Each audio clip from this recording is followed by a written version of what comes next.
নমস্কার, কেমন আছেন আপনারা? আজকে আমি প্লেন ধোসা বানাবো। তার জন্য কিছুটা পরিমাণ চাল, ছোলার ডাল আর বিউলির ডাল, আদা, কাঁচা লঙ্কা, লবণ দিয়ে ভালো করে পেস্ট করে নিব। এদিকে বাদাম আর ছোলার ডাল, কারি পাতা, শুকনো লঙ্কা, লবণ দিয়ে একটু কিছুক্ষণ ভাজার পর পেস্ট করে নেব। যা এটা খেতে খুব ভাল লাগে চাটনির সঙ্গে। আর ধোসাতে অনেক রকম চাটনি দিয়ে খাওয়া যায়, পুদিনা পাতা, ধনে পাতা।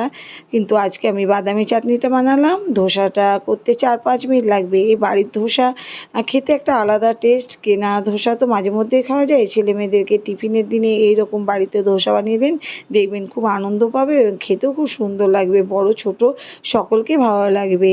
এইদিকে শুকনো লঙ্কা, কারি পাতা আর সর্ষের তেল দিয়ে ফোড়ন দিয়ে দিলাম। দেখুন দারুণ হয়েছে, একদম দোকানের মতো। খেতেও কিন্তু খুব টেস্ট।